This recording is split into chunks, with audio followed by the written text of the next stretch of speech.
Before we jump into the episode today, I want to share something with you from my heart. First of all, thank you so much for listening to the podcast. I really can't tell you how much your support means to me. We've been doing the podcast now for almost 4 years. I can't even believe it.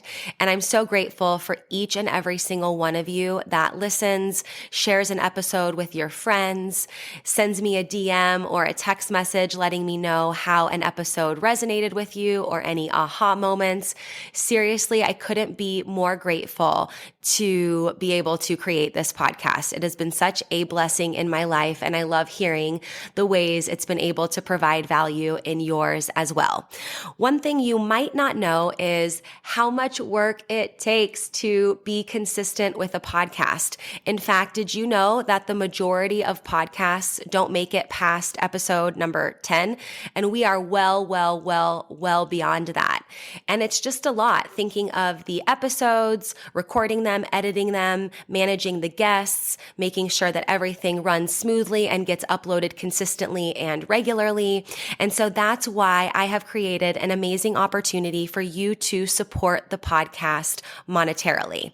And in exchange for that, you will get exclusive premium subscriber content. So for as little as $3 a month, you can become a premium subscriber of the podcast. And every month I will upload new voice-guided workouts and breathwork meditation audio for you. So that way you can work out with me, coaching you in your ears. You can also take a moment to reduce your stress and relax and come down and ground down with one of my breathwork audios. So if that is on your heart to support the podcast for as little as $3 a month to become a premium podcast subscriber, I can't tell you how much that means to me and the growth of this podcast. I appreciate you. If you're interested, click the link in the description, become a premium podcast subscriber, new content every month, and while supplies last, I'll send you an exclusive podcast coffee mug so you can have your self-love and sweat coffee every morning. I appreciate you. Now let's get into the show. Welcome to Self-Love and Sweat, the podcast, the place where you'll get inspired to live your life unapologetically, embrace your perfect imperfections, break down barriers, and do what sets your soul on fire. I'm your host, Lunden Souza. Hey, have you grabbed your free Self-Love and Sweat monthly calendar yet? This calendar is so amazing. It comes right in your inbox every single month to help you have a little nugget of wisdom, a sweaty workout, a mindset activity, just a little something to help keep you focused and motivated and keep that momentum towards your goals. So every day when you get this calendar, you'll see a link that you can click that will lead to a podcast episode or a workout or something that will be very powerful and quick to read. And then you'll also see on the top left corner of every single day, there's a little checkbox in the calendar. And what that is that's for your one thing. You can choose one thing every month, or it can be the same, something that you want to implement, and make this something that you can easily implement, like daily meditation or getting a certain amount of steps or water, for example, and staying hydrated, and even taking your supplements. This can be something if you want to get more regular doing a particular habit and routine, you can choose what that checkbox means. So if you want your Self-Love and Sweat free monthly calendar delivered right to your inbox every month on the first of the month, go to lifelikeLondon.com/calendar, fill out the form really quickly, and you will have your calendar in your inbox within a few short minutes. That's lifelikeLondon, lifelikeLondon.com/calendar. Go get yours for free and enjoy this episode. Welcome back, everyone, to the podcast. Today, we have Gary Goldstein as a guest, and I am so excited to talk to him and for you guys to get tons of value from this conversation. Gary is a filmmaker and storyteller, creative entrepreneur, spiritual nomad, and producer, and he's produced movies that you might have heard of before, The Pretty Woman or Pretty Woman, The Mothman Prophecies, and Under Siege, and I'm so excited to talk with you today. Gary, thank you so much for your time. Lunden, so excited to be with you. Yeah. I want to first figure out, or I want to talk about and kind of dive into what got you into film. Like, was it a movie that you saw that just captivated you as a kid? Were you always into it? Like, you have a very impressive space where you are now, but where was that start and that spark? Yeah, it's a great question. I was not. It wasn't like a youthful dream. I wasn't a film fanatic at a young age. What I was a painfully shy kid. Kind of like if I could have had a superpower back then, I would have made myself invisible so I wouldn't be seen or noticed. I just felt so uncertain and, as I said, very shy. I wouldn't raise my hand in school, and I sort of lived in a bit of a bubble. I didn't really see where I fit, but where I did fit was in books, starting at a very young age. And I just fell in love with stories and storytelling. And that's really the silver thread that's connected pretty much every choice that I've ever made, because I see life as storytelling. And the first version of that, ironically, was being a hippie coming out of UC Berkeley. I had and still do, happily, have an over-romanticized notion of life. And one interesting sort of odd judgment that I made was that I really wanted to be a champion of the underdog. I wanted to do something good in the world. And back then, before we knew the word entrepreneurship, it was a very different era. And I looked around and I thought, number one, I'm such a black belt in daydreaming. I'll never become a functioning adult. I need to learn an adult language. So I went to law school. And the reason I chose law school was in part to become an adult or see myself as such. And part of it was because I had discovered in the ghetto of San Francisco, this wonderful part of town called Bayview Hunters Point, a foundation that served its community, and including the criminal defense unit, the sexy linchpin, which defended the indigent adults of that geography in lieu of the public defender. And I thought, I want to work with them. They're like this holistic solution, every need of a community. And I want to go work there. So I worked there for free for a year. And it was life altering. And I thought, I'm getting into law school. I'm going to go to law school. I'm going to become a criminal defense lawyer, and I'm going to work here. Because I saw the theater I saw the courtroom as theater, a great place to really hone your storytelling skills. Anyway, long story short, it was a brilliant chapter of my life and not well suited to a long-term lifestyle. It was very harsh. And that's the point at which I had to think, what else would I want to do? And the only other thing I really wanted to do was to tell stories on a big screen. That seemed a much better calling. Mm-hmm. So I ran away from San Francisco, and whatever fit in my Volkswagen came with to LA. And I drove down the coast and didn't know a soul, and just figured, all the men on either side of my family were entrepreneurs. And I mean, none of them were Warren Buffett, not by a long shot, but they did fine. They took care of their families. And it just was my understanding, sort of unspoken understanding, that you go forth and you just do the thing that speaks to you, and it'll somehow work out if you work hard enough. Yeah. So I made it to LA, and I figured out somehow, some way, I'm going to learn and find my way into the film business. Somehow, some way, I'm going to learn to find my way.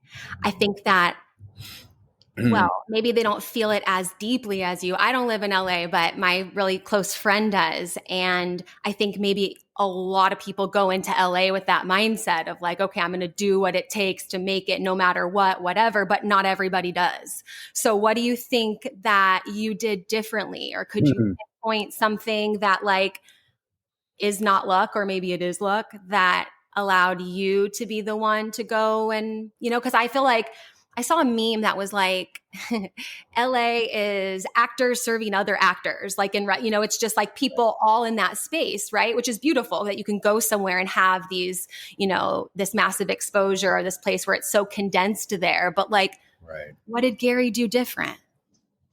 I think I've had a lot of blessings. I think we make our luck.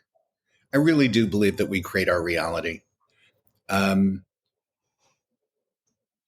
maybe there's some angels sitting on our shoulder as well. But I think a lot of it for me was a willingness to be honest and vulnerable and tell the universe and everyone that I met who I was and what I wanted. And also that I'm the turnip that just fell off the truck. I am dumb as a doornail. But gosh, and I discovered there was coming from San Francisco, which they say is, the coldest winter they ever spent was the summer in San Francisco, foggy and cold. I came to LA and it was sunny and warm, and there was an outdoor health club with all these tennis courts and paddle tennis courts and swimming pool, all the things that I love. And I thought, I'm going to go hang here because I don't know anyone. And it also occurred to me that who's spending their time at an outdoor health club during the day, during the week? These must be freelance creatives. They must be my tribe waiting to meet me. So I went, and it was true, not entirely, but it was largely true. So I would play a couple of hours of tennis in the morning, a couple of hours of paddle tennis in the afternoon, swim in the middle. And wherever I was, whoever I was interacting with, I would ask them, at the end of a tennis game or whatever, who are you? Tell me about yourself. What do you do? And if they were in any way related, I would say, would you be willing to be my 5-minute mentor, my 3.7-minute mentor? And I have a couple of questions that would mean the world to me. And everybody was kind and everybody was relaxed and said yes. And I would say, look, I don't even know the job titles. I'm so unknowledgeable. But I'm trying to figure this out. And it would, I really appreciate your generosity. And over the course of that first year, I made like several hundred friends. And along the way, one of them said, you know how to represent people. You don't want to be an attorney, but you know how to represent people. And you seem to love writers most, or writer, directors, filmmakers. You like the writers. You're a writer yourself. I said, yes. He said, well, there's this thing called management. You should be a literary manager. Just form your own company. You can do it out of a shoebox. And that's what I did. But I think in answer to your question, Lunden, it was just a willingness to be naked with people and tell the actual truth, the deepest truth I could share without a lot of frills. And people responded really beautifully to it, were incredible to me. And some of those people are still dear friends to this day. Yeah, because you decided to put yourself in a space for growth and ask those questions and be curious. But was there something specific that you worked on? Was it the part of going to law school and like that process? How did you go from like wanting to be invisible to like 100 new friends? It took a long time. I mean, I think even as a lawyer, it was funny that I chose to be a courtroom lawyer because I was so shy, but that helped me get over it. Yeah. I think realizing how would I say this? How deeply unexpected, valuable, and important were these relationships, especially when I became an attorney and I was in this community. It was like, this is not about me. There's so much more meat on this bone. And I'm here to contribute and be somehow add value to the circumstance. And I've got to stop being obsessed with me. It's a waste of my time.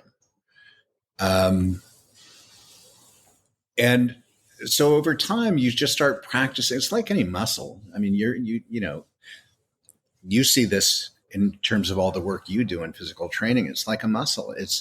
You start to lose your obsession with your own insecurities or your own self-doubts or your lack of self-belief or your undeservedness or whatever all those stories are. Because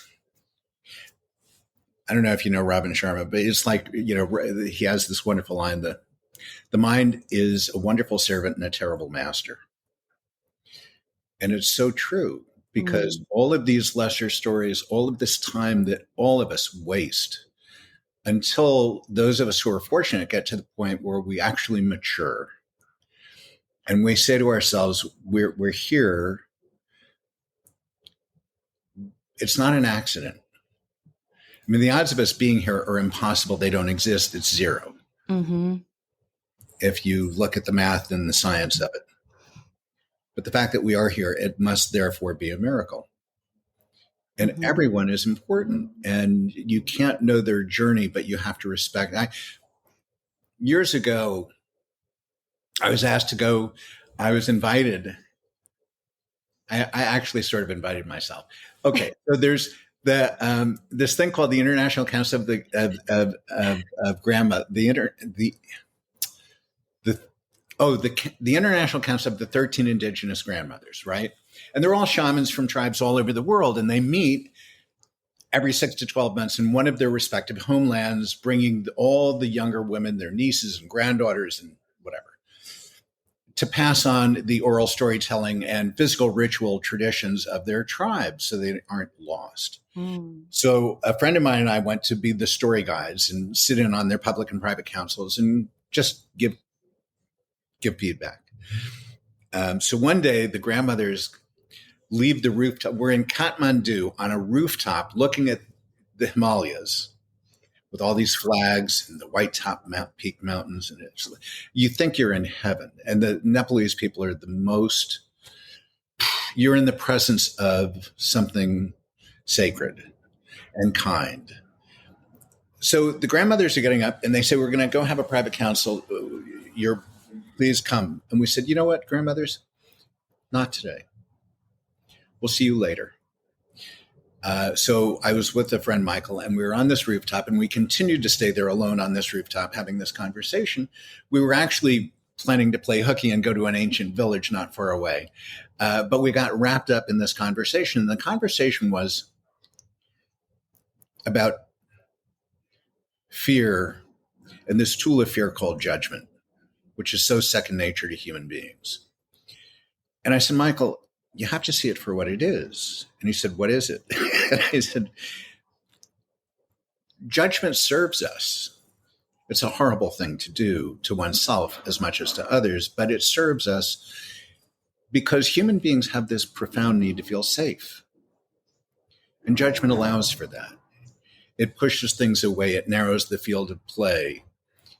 It circumscribes what we call our comfort zone. I said, sometime try walking, but here's the trick. Walk down a street. You can do it in Kathmandu, you can do it in LA. Walk down a street anywhere where there's a lot of people. And soften your gaze. Blur, so your vision blurs just a little bit. And you can't quite make out, you see the outlines of people, but you're not seeing their features. And you're not really noticing how they're dressed. And just walk down the street a block that way and let these people walk past in that sort of gauzy visual. Mm-hmm. And while you're doing that, consciously tell yourself, these are not people, these are souls. I'm passing by souls on the street. Which makes me, by use of that word, I know I'm humbled. I can't possibly imagine their origin story, their experience, their challenges, their lessons, their journey. It's just, it's beyond me. But I know they're here for good purpose, however that feels in the moment. Mm-hmm. And it just forever shifted. So I think these are things like I don't know where this comes from. I'm not like anyone in my family. My first girlfriend, the great love of my life for 6 years in and out of college, introduced me to. It's funny. Her whole family hails from West Texas, and they were true cowboys and outlaws. But she was the one who introduced me to Buddhism, and it's kind of been like ever since. I don't know where these threads all come from, but they weave into my worldview, which is why I had that phrase spiritual nomad.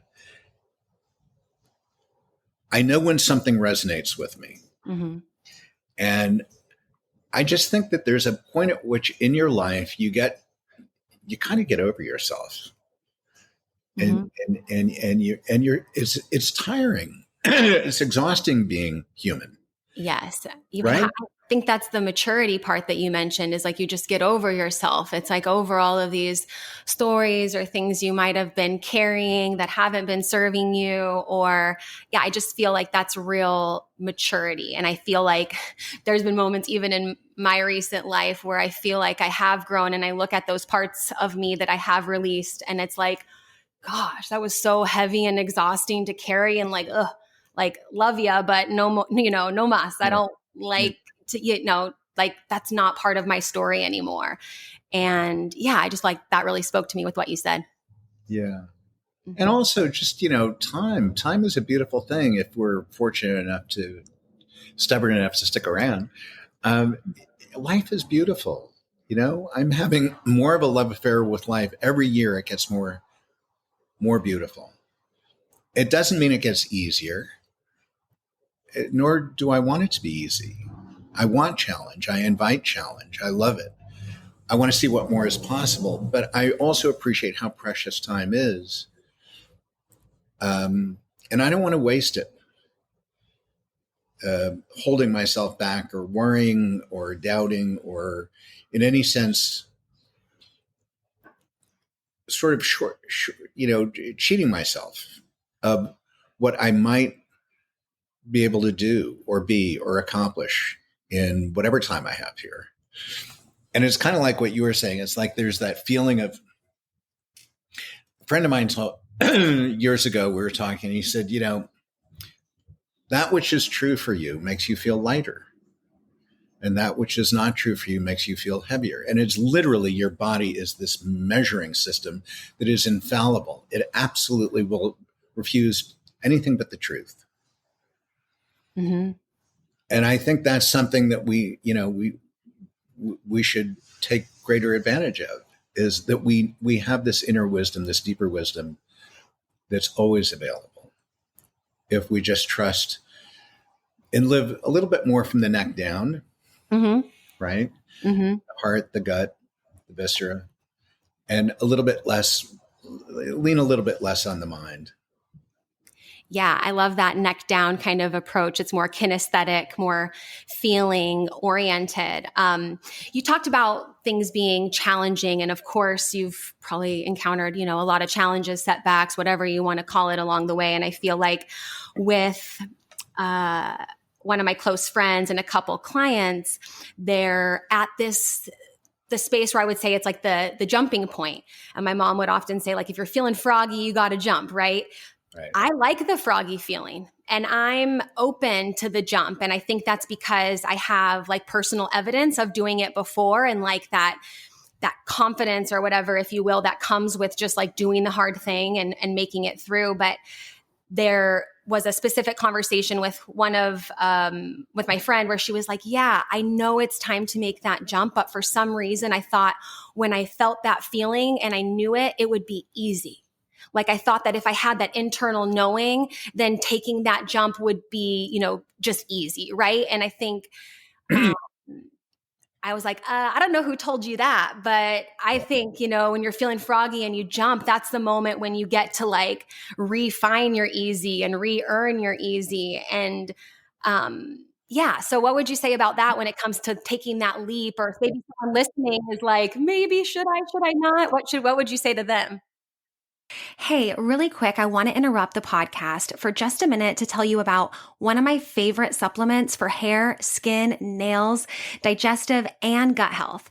And that is Snap Supplements Super Greens with collagen. Now, if you're following me on social media, you've probably seen me post about this a bunch because honestly, this product tastes amazing and it's jam-packed with nutrients, like I said, to support healthy hair, skin, and nails. It helps support detoxification, a healthy immune system, and there's even probiotics in there for a healthy gut.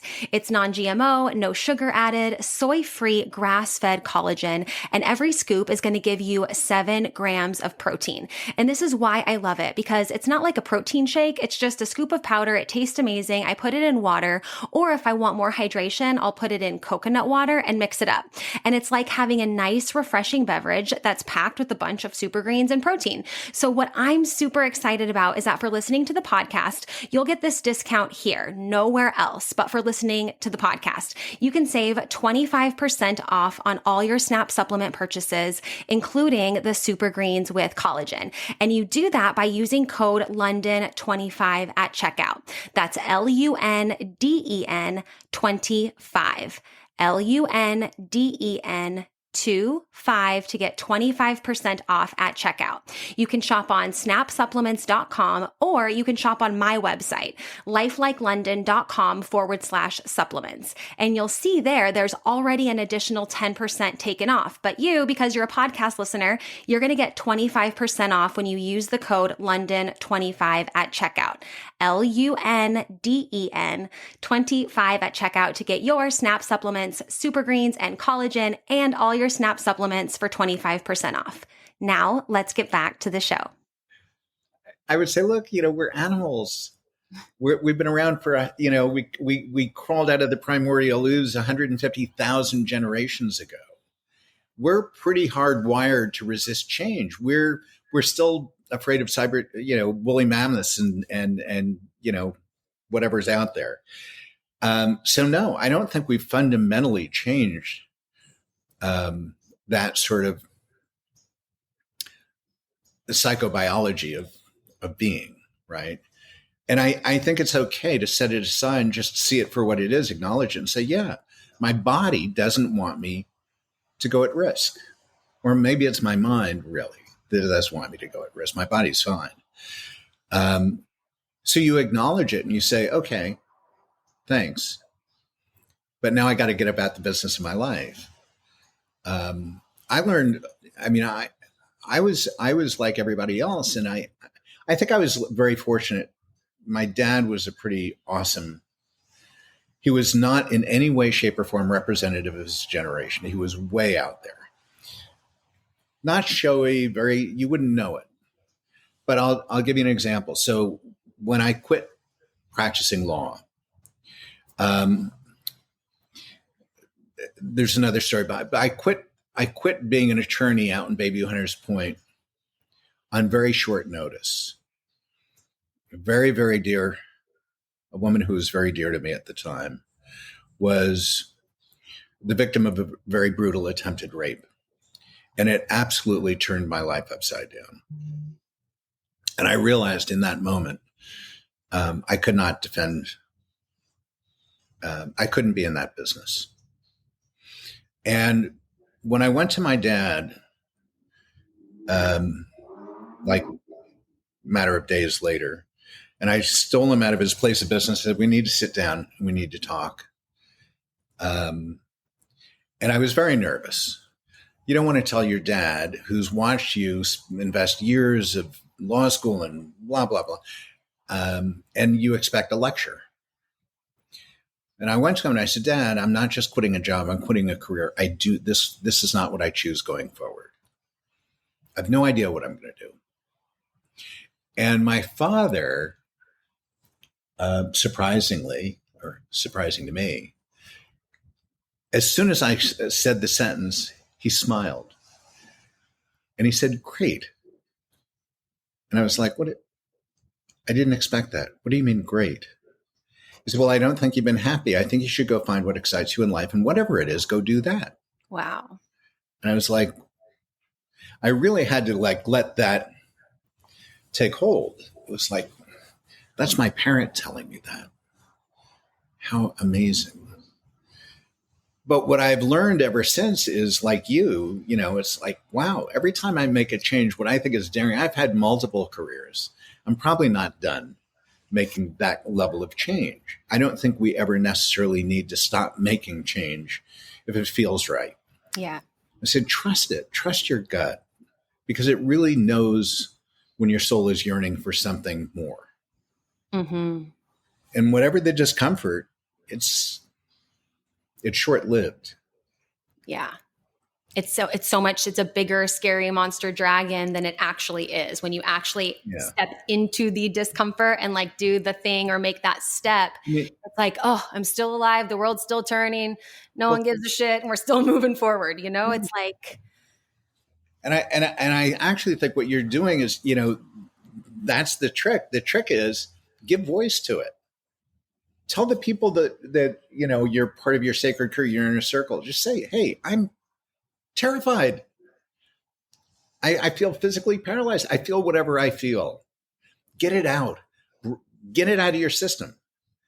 And then laugh at it, because look, we've all been kids. And when you're kids, you have nightmares, and there's a monster under the bed. There's a boogeyman in the closet. There was never a boogeyman in the closet. Now we know that, but we still have a boogeyman. Mm-hmm. You have to sort of put it in its place and laugh at it. And I think one of the easiest ways to do that is to shoot by shining light on it and sharing it. Yeah, agreed. I heard that a lot before I actually did it. I heard, a lot of podcasts or YouTube videos or things sharing, like, it's less scary when the truth shall set you free, all the things.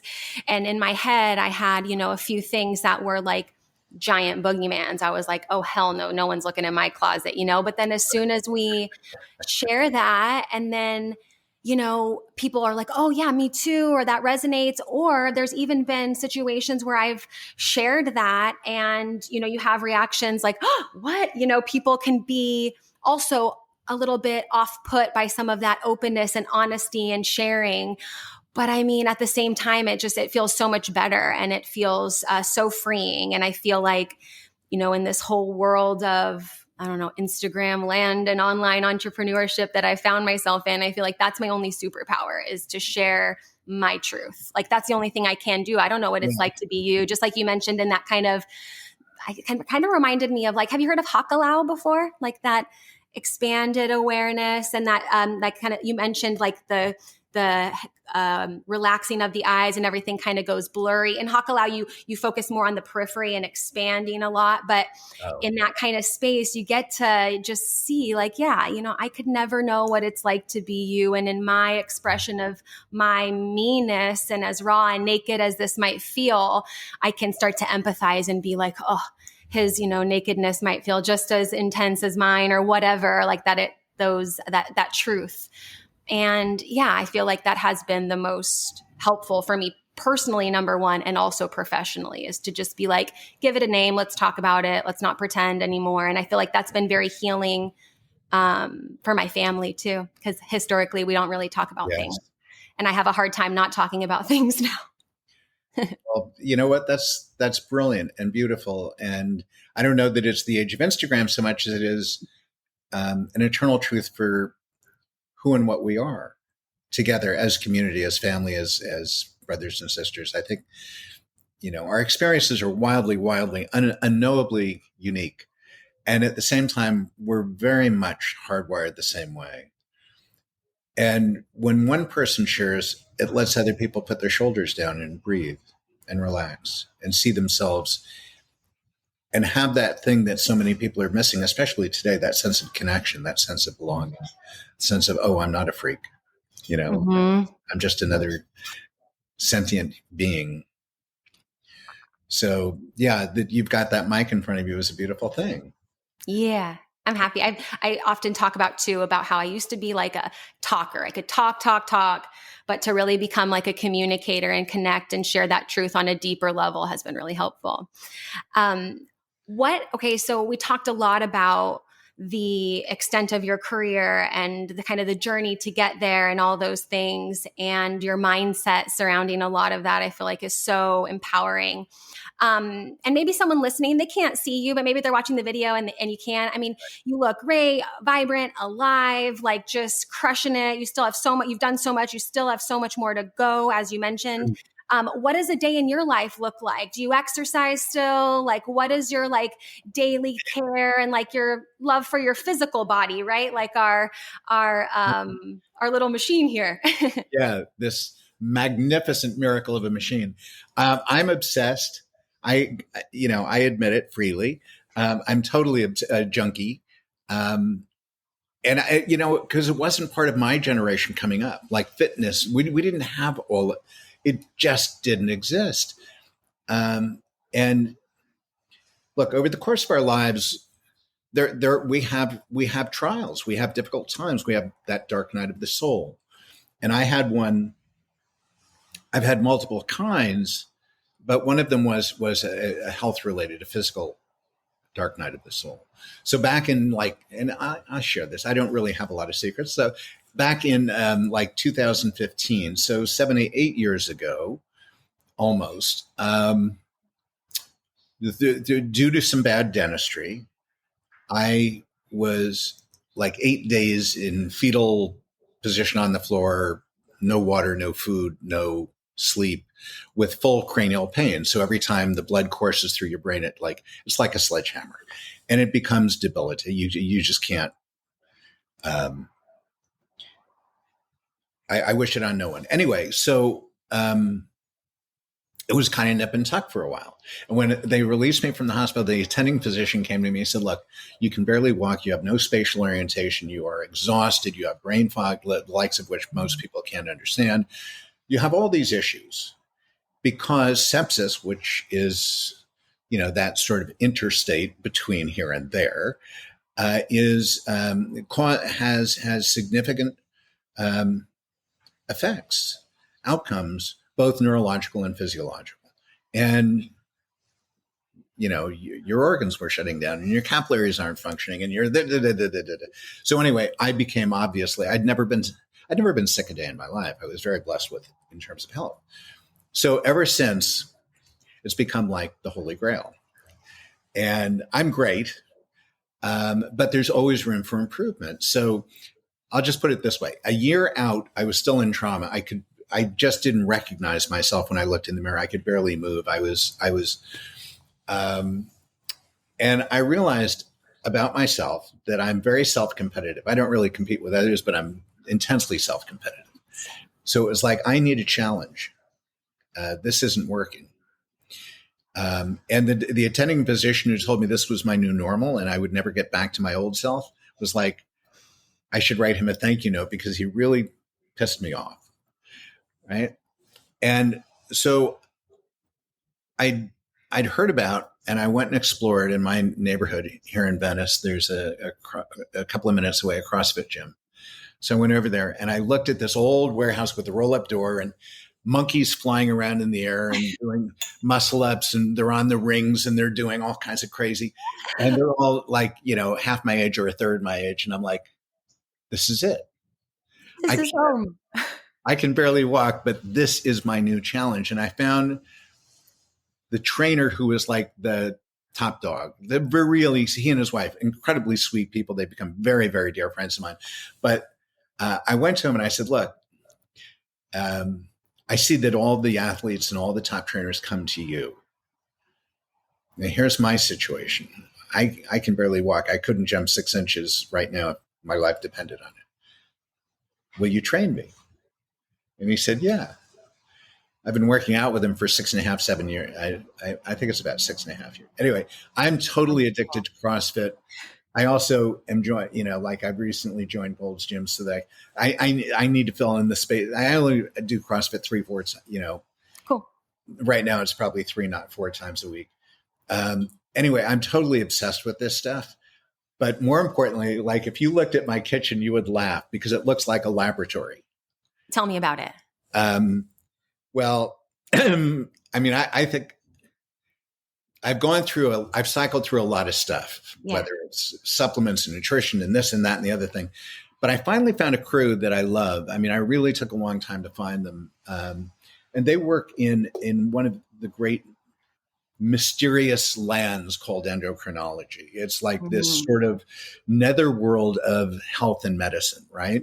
Because in the past year, a year ago, I don't go to doctors, all due respect, but I don't. And I couldn't remember the last time I had a physical. It was probably every 10 years or something like that. And I thought, I'm going to go get checked out because I haven't been.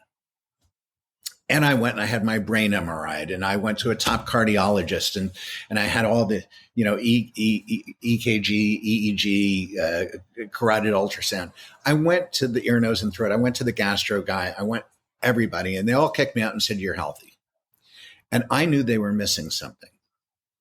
So I thought, okay, it could be heavy metals. No, I saw the blood work. It's not.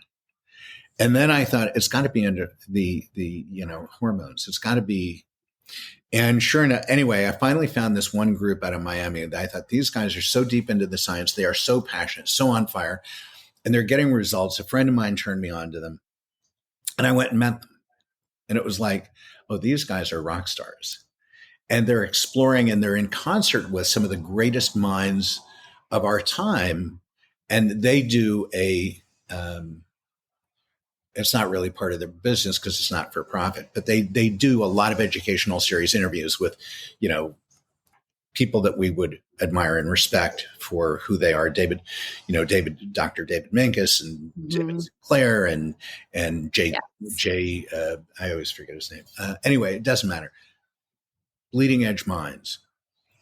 And I've been working with them now only a handful of months, not even. And they have completely changed my life. So my counter is now, it's like, okay, I'm taking, everything from perfect amino with some NMN medical grade, and swallowing 38 pills that are, but I'm also doing some optimization. So I am doing, I take B and D3, and I take a lot of the stuff that anyone might. But then on top of that, I'm doing a lot of peptides. Mm-hmm. I cycle through because you want to know what's working, and you want to be very considerate about how you do it. But so now I'm playing with a new regimen. Every 90 days, I'm going to switch it. Cool. But anyway, I'm doing some testosterone. I'm doing some peptides. I'm doing some supplements. And it's like this really beautiful dance that we're doing, and the results are. Even I'm really surprised, and it's only 3 months. Should take 6 or 12 months, but it's not. It's I think it will only continue to have increasing results for me. But it's really fascinating to be diving deep into the science of how this thing operates more and more. Yeah, and get that customization opportunity. I'm a big fan of Dr. David Sinclair. I read his book and follow his work, and I'm on the wait list for the thing that can tell you what your internal age is compared to your external age. I think what the work that they're doing is so cool. And I think it's so important to highlight what you said is like that customization and the curiosity and fun it seems like you're having with it outside of being like afraid and frustrated. I think it can be very disheartening when we find ourselves in that space. I did too. I had hormonal cystic acne, but everything was normal and all this stuff. And I kind of went on a quest on my own. I'm like, all right, I'm going to figure it out, one way or another, and learning a lot of, supplementation and working out in a way that isn't too much, but not too little for me, and balancing our hormones, and all of that has been so major, and it feels, so wonderful. And I like that you said it's like a dance, because that's usually what I'll tell, my clients or people that I'm working with. If you don't see it like a dance, you see it like Stretch Armstrong, where you're like, I got to work out and I got to take the supplements and I got to be over here. And it's like, if you can just see it more as a dance and something more timeless, right? My first blog ever that I created when I was like 17, it was called like Fitness for Life, but it was just that mindset of like, I'm not going to stop. It's like, this is for my life, and this is like what I'm going to keep doing. And so it's funny because when I go on vacation or places with friends or whatever, like I will sacrifice like 2 pairs of shoes so I can take my supplements. If it doesn't fit, it's like, I just need 1 pair of flats and like 1 pair of boots and we're good. I'm gonna stuff all my pills inside my boots and all my supplements. And it's funny because then I take them out and I have everything with me. But I just like, oh yeah, anything else can stay, but my, let's say, laboratory, as you call it, shall not stay. It should always come with me. So I feel you there. Yeah, I definitely travel with that as a priority. Totally. I mean, my supplements are organized by morning and night. My vials are in ice packs and it's like a whole thing, but it's worth it because you're right. And it's funny. The more I got into it, the more I really am fascinated by the science of it. And our biochemistry and all the interrelationships and the data. And I started to get a little bit crazy, I still do. I love reading it. I love reading like what it really is magnesium to the human body. What is, and how does it interact? And then I realized that's great. It feeds one side of my being, but I'm really not, I'd be a terrible scientist. It's just, I'm right brained. I'd say I'm fairly balanced, but I think I'm mesmerized by it because it's not my nature. And what I really realize is important to me is like that whole thing you mentioned about Sinclair. Yes, it's fascinating to get tested and see what is my biological versus my chronological age. And then I thought about it and I thought, maybe that'll happen someday. But really what I care about is how do I feel? Mm-hmm. When I wake up in the morning, who am I? How do I feel? And how does that impact my experience called life? And for me, my energy stores are so much greater. My sense of, and in terms of cognition, my zest, my focus, my drive, my appetites are so heightened. I've gotten all that back. What I had lost is returned. And to me, I'm so eternally grateful for that because that really is where the riches of life are for me. Mm-hmm. So all of this stuff, the working out and the supplements and this, I do it because for me, it works. And I have the empirical experience of it. I was just setting off my last 3 days to average out they wanted to see my blood pressure in the morning when I first wake up. And it's like, they think I'm half zombie because it's so low. But, it's fun to play those things, but really at the end of the day, you're doing it for one reason. So we feel great. Yeah. We can feel great and do our work, execute our purpose, do what we're here to do. I'm so grateful for your time and for, everything. Yeah, we got to listen to and learn from. And I just have a feeling like I'm going to keep thinking about this. It's going to integrate in new ways for me as the days go on. But with this vibrant mind, body, like full experience that you're sharing with us, what are you most excited about right now? Or like you said, you're going to create more. Is there something that's like kind of on your horizon that you are working towards? Yeah. Like everything that I'm so grateful for everything. And I've been very, blessed. But I just like, that's interesting. What's in front of me is got to be the most exciting thing ever. So yes, and actually I'd say the top thing, there's a couple of things that I'm really super excited about this year. One is, there's a book that I've been flirting with writing, for several years at least, and I haven't. And there's reasons for that. And one of the reasons is a deeply personal book. The first book that I wrote was just sort of an industry book, a how-to book, and it's been very well received. But it wasn't in any sense challenging because it plumbed the depths of who I am and my personal history. This book does, and I've sort of been backing into it. But anyway, I'm committed. I'm started writing it, and I'm absolutely, suddenly it's like the skies have opened, and I'm just like so in love with this process. So I hope to have that done. That'll be done this year. And I think from this point on, I want to write a book a year. It's like I've decided that's just something really worth doing. the other thing is I'm doing some work with a woman who's become a really dear, like a soul sister. She's awesome. And she's pretty high level at NASA. And so, it just naturally sort of unfolded energetically, but she's basically said, I want you to help me and let's partner, put our energies together and design this global summit, NASA summit that's going to happen in October. And so I've been working with her on this, and it's really just a big, big canvas. Because I said, like, what's the driver? The driver is, let's inspire young women from all over the planet to go into the key that unlocks the future that is rushing at us so quickly is STEM education, science, technology, engineering, math, especially STEM for the arts, but all of it. And so how do we get governments and corporations and academia in all countries of the world to be the pipelines and the messenger and share with them the tools for best practice for getting all these young women who are so brilliant and at a crucial stage of life making big decisions? How do we get them to jump on board and see how sexy this opportunity is? What does it really look like?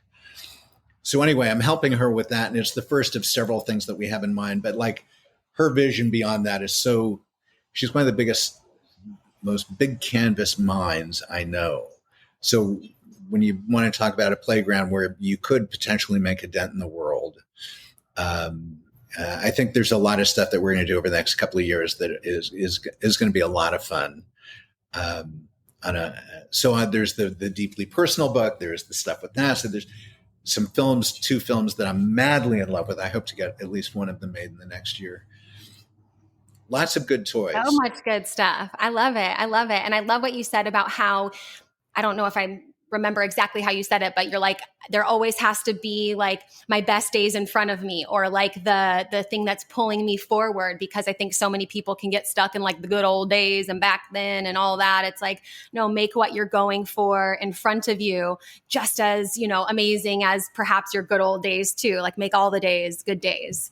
And I just kind of I have a very visual brain. So for me, it's almost like this like magnet or light, like that just pulls me forward. And I wake up in the morning, my meditation, you just can't not be catapulted by sometimes some of those things that we get excited about. So thank you so much for being here. I feel like, we got to talk about so many different things, and it's really great, I think, to learn more about, the people that are behind some of the things we might know, like, oh yeah, I know that movie or whatever, but I just felt like, for something like that to be so great, the pieces that create that are also really great. And so I was just excited to have some time with you and for our listeners as well. Is there anything that we didn't cover that you would want to share with anyone listening that's maybe on your heart that you feel like, I can't not say this?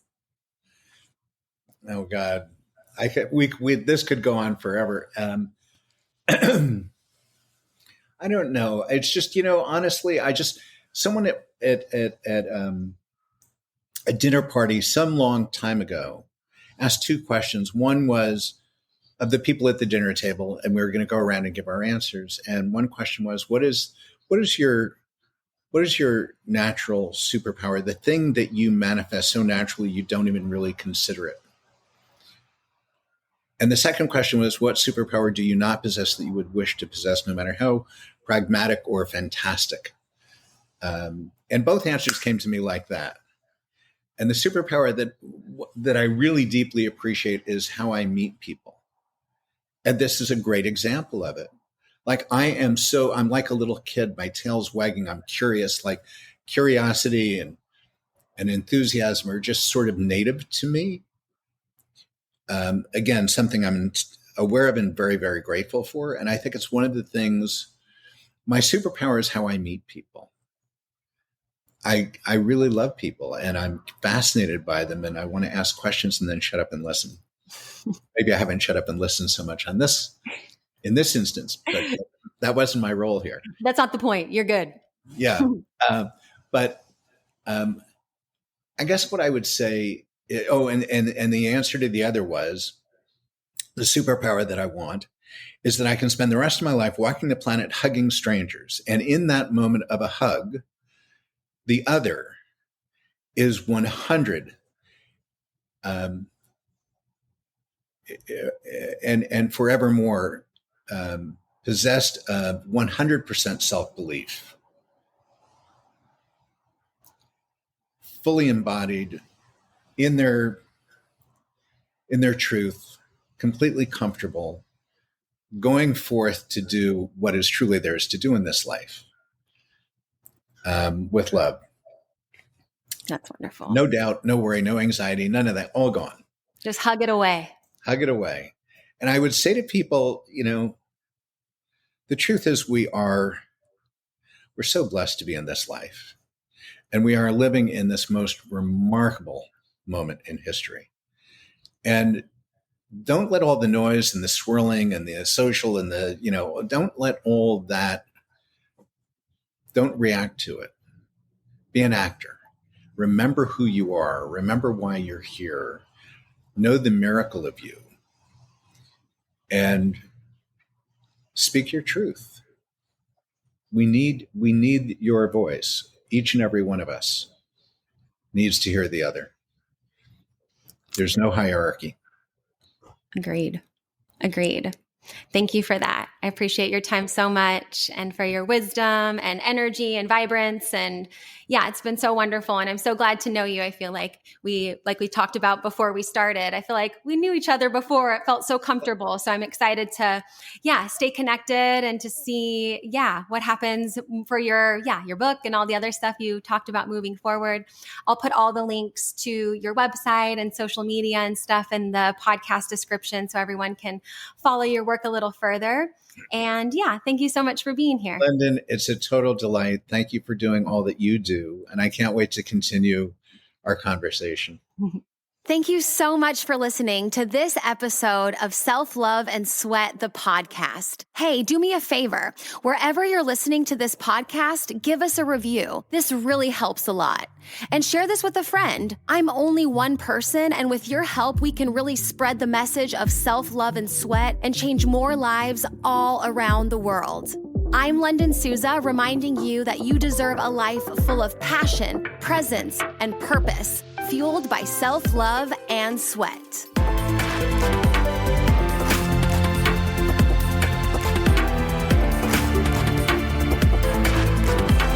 This podcast is a Hit Spot Austria production.